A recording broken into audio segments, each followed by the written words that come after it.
and welcome, I'm Kayla Scrivener, and today I'm going to be wrapping up my Reading Rush. So about a week ago, I did my Reading Rush TBR, and then I did a Reading Rush vlog. I didn't finish the endeavor, but I did start, so that's what everything is about. So I had 4 books on my TBR. I had We Have Always Lived in a Castle, I had Rebecca by Daphne du Maurier, and then I had The Last Lecture by Randy Pausch and Shakespeare Sonnets.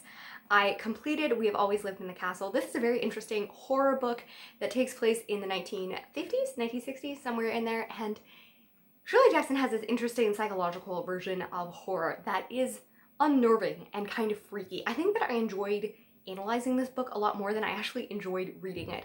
I think that that's one of the reasons why I love classics. I joined BookTube because I really wanted a space to be able to talk intellectually and then just also for fun about books.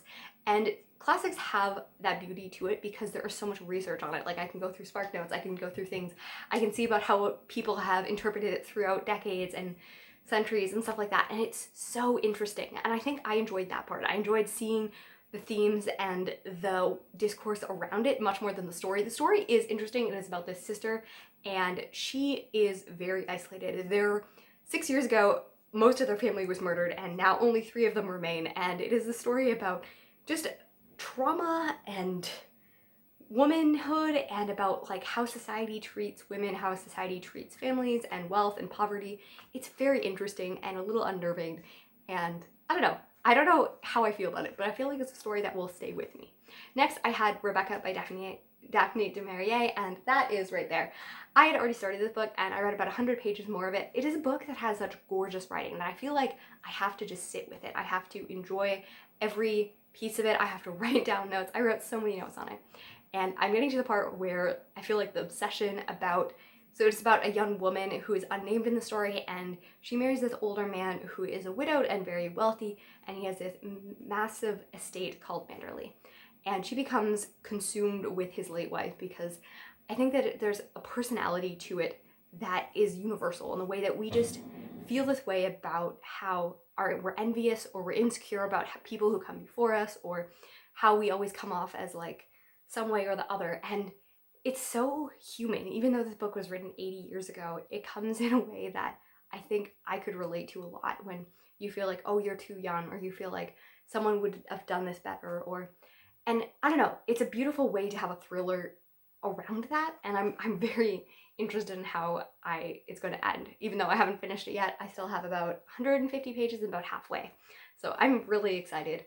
And then I have The Last Lecture by Randy Pausch. This is about a man who in his 40s gets a death sentence. He finds out that he has stage 4 cancer and he is going to die very soon. But he has a last lecture that he's going to be able to deliver, and he really wants to do it pretty much for his children. He has 3 children under the age of 6, and he has about 3 months to live. So he wants to do this lecture so that he's kind of obsessed with the idea that a lot of children go back and try to see what their parents are like if they were missing them. And he wanted to encapsulate himself, but also wisdom and his life story. And I think he did a really good job of it. I think that it will always hit more if it's someone's like last thing, or there's like something great about it. But the advice and like the wisdom about it isn't as great as maybe it's cracked up to be, but the story and the emotions around it, I think, really hit solid. So I gave it 3 stars. And then last but not least, I have Shakespeare Sonnets. It was like Saturday night. I realized that me and my friend were watching Last Kingdom because Last Kingdom is so good. And I wanted my roommate to watch it, so I was watching it with her. And I was like, I need to read this. So I read like 3 sonnets just so that I could really say that I read every single book off my TBR. Other than that, my roommate read to me The Swiftly Tilting Planet. This is part of Madeleine L'Engle's A Wrinkle of Time trilogy quintet. And it was lovely, and I also listened to some lovely war, as you can see in the vlog, because it is one of my favorite reads from this year, and I got my roommate to read it, so I was enjoying it with her on audio as we were just hanging out as well. So that is my reading rush wrapped up. I hope that you had a great time. Tell me what your favorite read was. Did you participate? What books have you been reading lately? All of that jazz, and I will see you in the next video. Bye.